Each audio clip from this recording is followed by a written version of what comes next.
नमस्ते। आज बिहानीको सुनौलोसँगै आज औँसीको दिन गाई पुज्ने, भैलो खेल्ने र साँझपख लक्ष्मी पुज्ने। हाम्रो यो दीपावलीको हजुरहरू सम्पूर्णलाई हार्दिक मङ्गलमय शुभकामना टक्राउँदछु र बिहानीको पखत सँगसँगै हाम्रो आज औँसीको दिनको सुरुवात हुन गएको छ। घर सिँगार्नेदेखि लिएर गाईको गोठदेखि लिएर भित्र लक्ष्मी पुज्ने सम्मको सिँगार पेटार आज बिहानीदेखि सुरु हुनेछ भने अब गाईको गोठदेखि सुरु भएको छ। गाईको गोठमा गाईलाई टिका लाउने, गोवर्धन पूजा पुज्ने, साथै गाईलाई मिठा मिठा पकवानहरू पकाएर खुवाउने र आज अर्कै विशेष दिन छ। सबैको लागि हर्ष भइरहेको छ। सबैजना एकभुल भएर सबैले गाईलाई पुज्नका निम्ति सबै कुराहरू तयारीमा पारिसक्नु भएछ र आफ्नोमा गाई नभए तापनि छेउमा काकाको घरमा भएको गाईलाई हामी पुज्नेछौँ। गाईलाई हामी सम्पूर्ण परिवारै गएर गाईलाई पुज्नेछौँ र उरतिर गाउँघरका छिमेकीहरू पनि हुनेछन् र हाम्रो यहाँ फुपू पनि हुनुहुन्छ। हामी सबै एकजुट भएर गाईलाई पुज्नेछौँ। गाईको परिक्रमा सँगसँगै गाईलाई चारै पाउमा खुट्टामा पानी, खुट्टा धुने, सिक्का राख्ने र गाईलाई माला लगाउनेसम्म हाम्रो कार्यक्रम छ। सानो नानी घन्टी बजाउँदै बसेको छ र यो आजको विशेष दिन लक्ष्मी पूजा सबैको घरमा नै यस्तै चलिरहेको छ। हाम्रो हिमाली प्रान्त नेपाल, भुटान, सिक्किम लगायत सम्पूर्ण भारतभरिमा बसोबासो गर्ने नेपालीहरूले आज यस चाडलाई भव्यताका साथ मनाउनेछ। गाईको पूजा अलग्गै विशेषता छ। गाईको पूजा गर्नाले हाम्रो मनमा शान्ति छाउनेछ, घरमा खुसियाली छाउनेछ।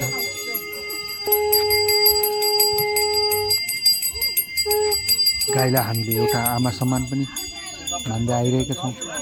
सबैले मान्नेकै छौँ, मान्नै पर्छ, किनभने गाई भनेको आमा तुल्य हो, जसबाट हामीले दुध प्राप्त गर्छौँ। साना साना नानीहरूलाई धेरै नै पोसिलो हुन्छ दुध। त्यसैले हामीले गाईलाई धेरै माया गरेर घरमा राखेको हुन्छौँ र वर्षमा एक दिन उसको एउटा चाडको रूपमा मनाइन्छ। ससाना नानीहरू छन्, आफ्ना ठुला बडाहरूले ससाना नानीहरूलाई टिका लगाइदिने कार्यक्रम हुँदैछ। सम्पूर्ण परिवारका बडा सदस्यहरूबाट सबैलाई कार्यक्रम चल्दैछ।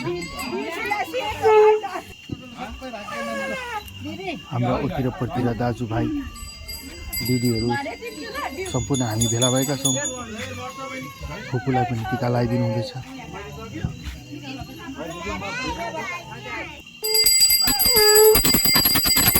यो गाईको गोठमा आइपुग्दा अलग्गै आनन्द आउँछ।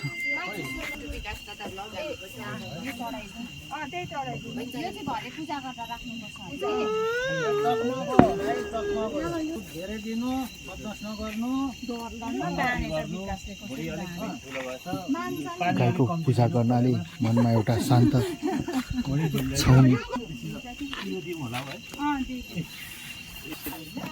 ससाना नानीहरू खुसीका साथ हेरिरहेका छन्। ठुला बडाले पूजा गरेको त्यसरी नै आजको दिन घर पनि सिँगारिन्छ। घरमा माला लाउनेदेखि लिएर राता नीला हरिया बत्तीहरू बिजुलीका बत्तीहरू, फुलमाला, सयपत्री फुल उनेर घरमा सजाउने, विभिन्न रङ्गोली, स्वास्तिक कुराहरू हामी बनाउने गर्दछौँ। सबैको घरमा झिलिमिली देखिन्छ। वरपर गाउँहरू झिलिमिली छन्। आँगनमा लक्ष्मीका पाइलाहरू बनाएर घरका भित्र पूजा कोठासम्म लगिएको छ। घर वरिपरि सयपत्री फुलिरहेका छन्।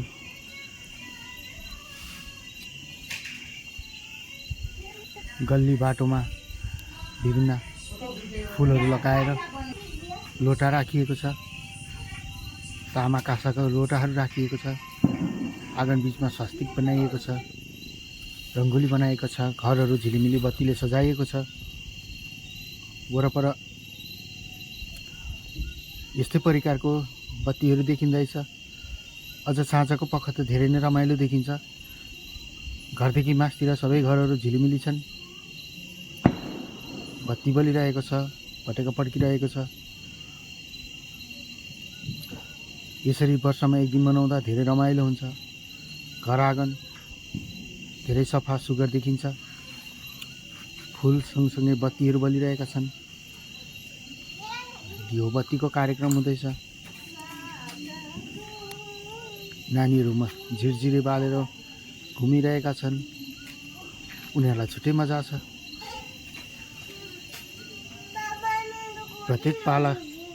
प्रत्येक माटाका पालामा दियो बत्ती बलिरहेको छ। घरमा जति नै जति बत्तीहरू बाले तापनि, विभिन्न तकनिकीका बत्तीहरू बाले तापनि यो माटोको पालामा तेल हालेर बत्ती बाल्ने छुट्टै आनन्द आउँछ। छुट्टै मजा छ। छुट्टै उज्यालो हुन्छ। नानीहरू बत्ती झिरझिरे बालेर घुमिरहेका छन्। चारैतिर पटेका पड्किरहेको छ। लक्ष्मी पुज्नेको लागि सबैले तयारी गर्दैछौँ। दियो बत्ती बालेर घरका आमाहरू सबै बत्ती बालेर दियो बाल्ने तर्खरमा छन्। हातमा दियो लिएर वरिपरि घुमिरहेका छन्। चारैतिर दियो राख्दैछन्। नानीहरू आफ्नै यसमा व्यस्तता छन्। उनीहरूलाई छुट्टै मजा आइरहेको छ। धेरै तिखो पड्किने पटेका नपाए तापनि आँगनमा घुम्ने सानातिना पटेकाहरू ल्याएर घुमाइँदैछ, फर्काइँदैछ। यसमा नानीहरू रमाइरहेका छन्।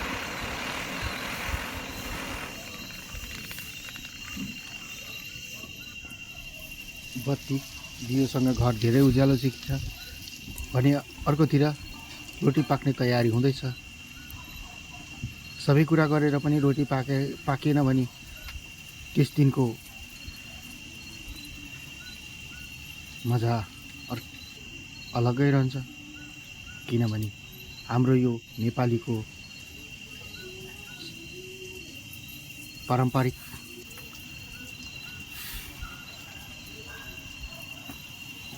दस्तुर हो। सबैले रोटी पोल्ने गरेको हुन्छ।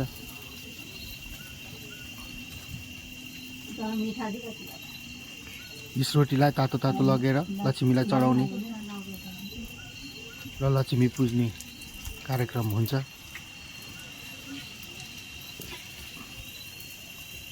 लक्ष्मी खुसी पार्नको निम्ति चारैतिर घरको वरिपरि दियो बालिएको छ। लक्ष्मीजीलाई आगमन गराइँदैछ।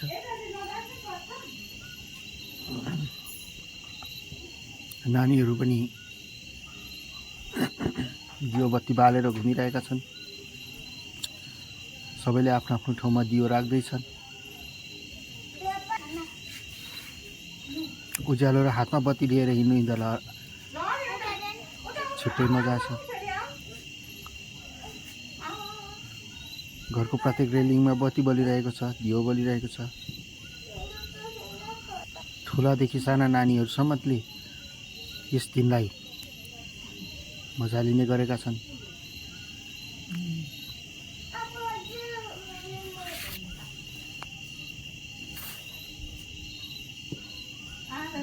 घरमा बत्ती बाल्नु र उज्यालो गर्नुमा उनीहरूको पनि धेरै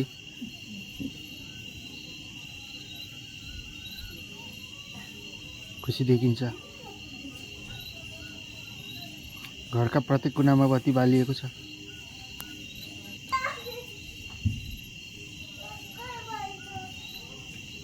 ढङ्गलामा दियो हालेर सबैतिर बत्ती राख्ने, दियो बाल्ने र नाचगान गर्ने सबैको हर्षोल्लास देखिन्छ।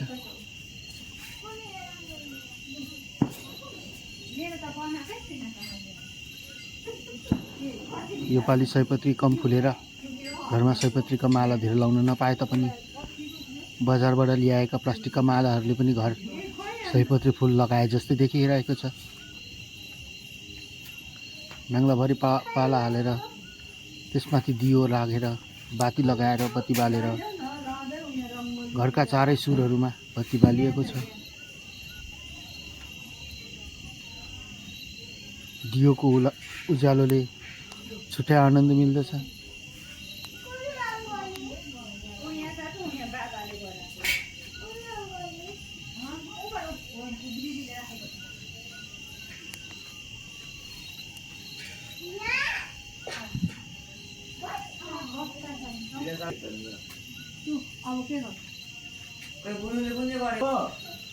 यसरी नै मेरो मास्तिरको भाइ पनि झरेको छ, सतीश। उसले पनि वरिपरि बत्ती हेरेर दाजु र मजाले लगाउनु भएछ भन्ने कुरा गरिँदैछन्। सानो नानी आफ्नै धुनमा आफ्नो बत्ती बालिरहेको छ, रङ्गोली सजाउने कुराहरू गरिरहेको छ। अरूले बनाए तापनि उसले भत्काउने कुराहरू काम गरिरहेको छ। सबै आफ्नो धुनमा व्यस्त छन्।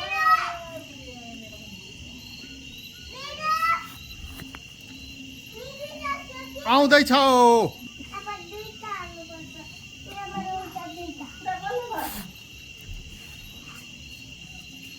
अब दियो बत्ती बालिसकेर लक्ष्मी पुज्ने जमर्को कसिँदैछ सबैजना।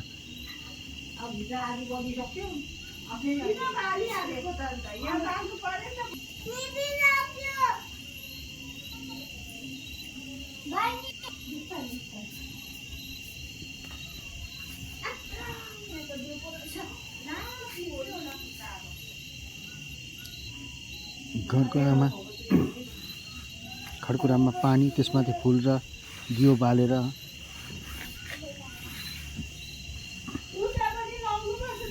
एकछिन नजा।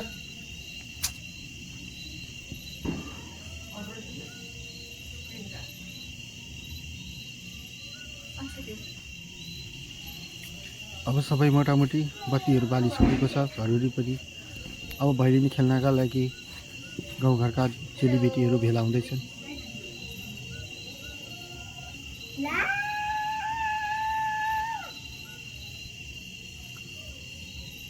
नाङ्लोमा दियो बालेर बहिनी पनि लक्ष्मी पुज्नलाई तयारीमा छन्।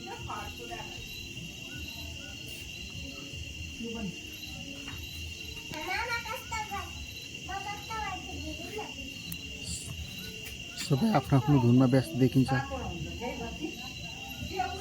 नानीलाई रमाइलो भइरहेको छ।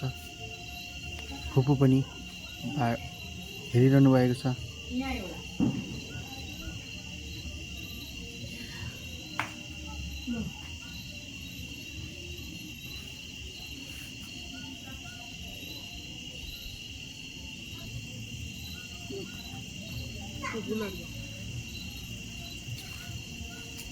सयपत्रीसँग दियो पनि मिसाएर बाल्दा अझै राम्रो देखिन्छ।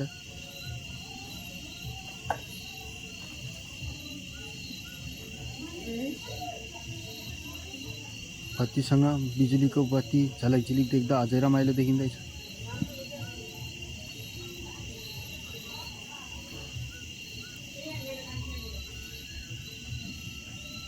घरलाई बेहुली जस्तो सिँगारिएको छ।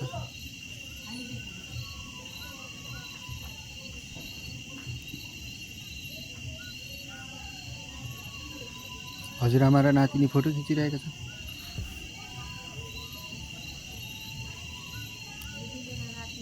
आकाश खुल्ला अनि धेरै ताराहरू देखिँदैछ।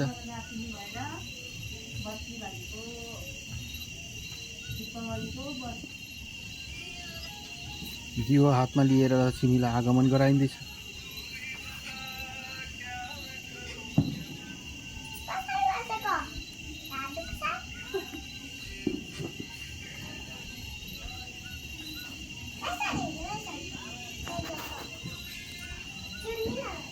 लक्ष्मी पूज्नलाई भित्र पसिएको छ। सबैले आरती गरिँदैछ।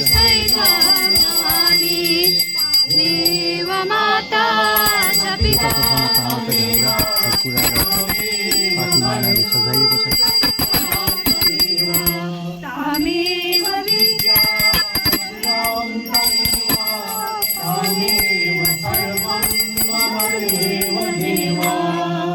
लक्ष्मीलाई खुसी पार्नलाई दुई चार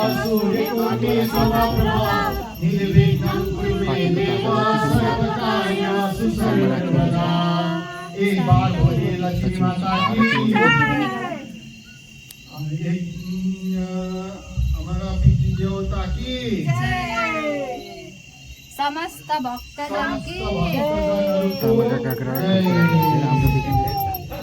हाम्रो निजजीको हाम्रो अभिजीको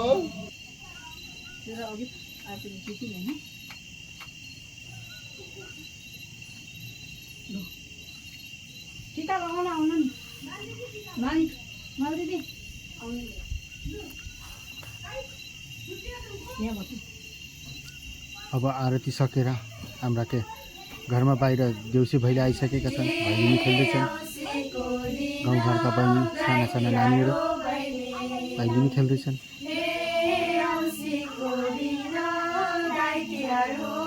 र यस्तै भिडियोहरू आउँदो दिनहरूमा लिएर आउनेछु। हेर्दै गर्नुहोस्। बियर बिटबक्सलाई साथ दिनुहोस्।